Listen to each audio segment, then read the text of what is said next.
Hey guys, today I'm going to be talking about 8 ways to create a safe sleeping environment for your baby. So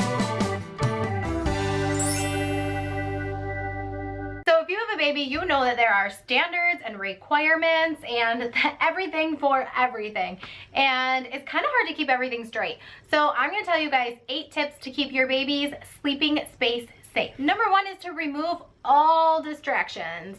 Mobiles are great for when they're teeny tiny babies, but once they start getting bigger and older and pulling themselves up, they're gonna start reaching for it and trying to play with it, and it's gonna keep them awake, so just ditch it. Those little musical light up fishy aquarium things that go like attach right to your crib, they're not really necessary. They're gonna keep your baby awake and stimulated, and once they learn how to push that little button, you're gonna hear it in the middle of the night. You're gonna wake up and you're gonna hear it, and it's just gonna cause a distraction and then stimulate your baby and keep him or her awake longer. Tip number 2 is to keep it quiet. A lot of parents want to play music for their babies while they're sleeping because we've all heard that classical music helps brain development.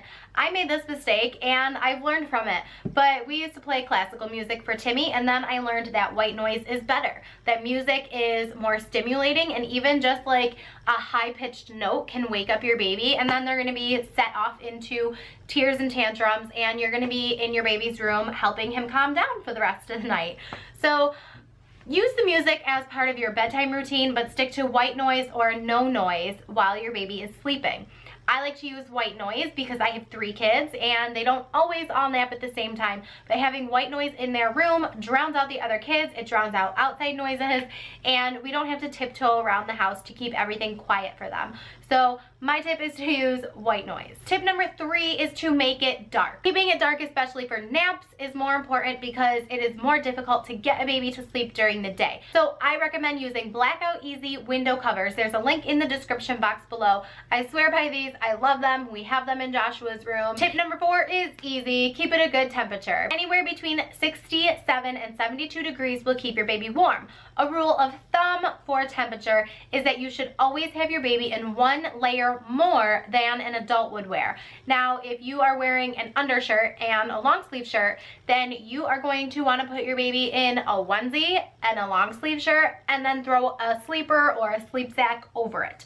You don't want your baby getting cold. Tip number 5 is to have nothing else in the crib. No pillows, no blankets, no loveys, no stuffed animals, none of that. If you think your baby is cold, get a sleep sack. If you think your baby needs a lovey, then invest in a Bida Kidda.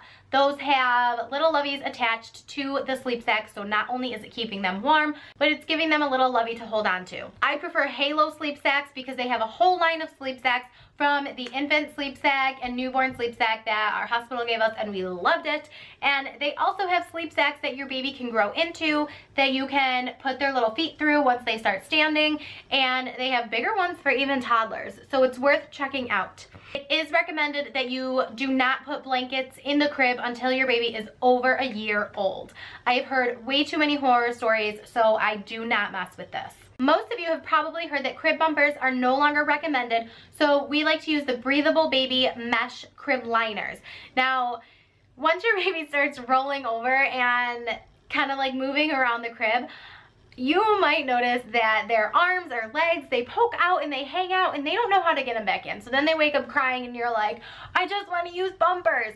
But get something breathable that if your baby happens to roll over and put his face up against it, that he can breathe. I mean, common sense, come on. Tip number 6 is to remove anything that may be hazardous around the crib area. I have heard of little babies who are climbing and standing, and they learn how to reach outside their crib and pull things in. Luckily, the story that I've heard, it was only about books, but how scary would it be if they got some sort of electrical wire or something into their crib, and you know where that story's going. Also, make sure that the window blinds are not accessible. I am so thankful for all the cordless blinds because our kids' rooms have a lot of windows. So it's kind of hard to situate their cribs or beds around the windows. So cordless blinds have been a huge must in our house. Number 7 is to secure any furniture to the walls.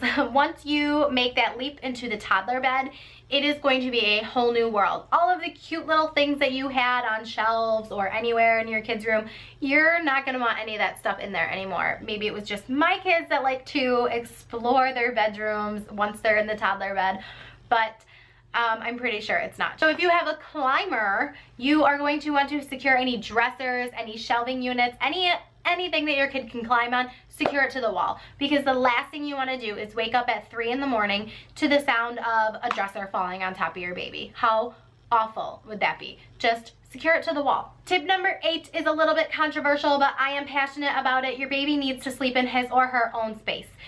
I have heard way too many stories about babies being smothered in their sleep from co-sleeping. I know a lot of people swear by it. I might get some hate for saying this, but I'm sorry. I am an advocate for having your baby's own sleep space. They make great co-sleepers. We had one when our babies were babies, and we loved it because they were right in an arm's reach, and I'm pretty sure that's the company that makes them, is Arm's Reach Co-Sleeper. But having them in their own space just ensures that they have just that, their own space, and that you don't have to worry about blankets or pillows covering them as you're sleeping with blankets and pillows. But in your baby's own sleeping space, make sure that they are on a flat firm mattress and that you always place your baby to sleep on his or her back. So those are my 8 tips to creating a safe sleep environment for your baby. I hope that you enjoyed this video. I will link all of the products in the description box down below if you wanted to go check any of them out. I love all the products that we have used for our babies. I know that times have changed. I mean, my oldest is only 4, but there are so many products out there. You don't need all the bells and whistles for your baby. You just need a safe environment. So I hope you guys enjoyed this. Give this video a thumbs up, share it with any new and expecting mom and dad friends that you might have, and I'll see you next time.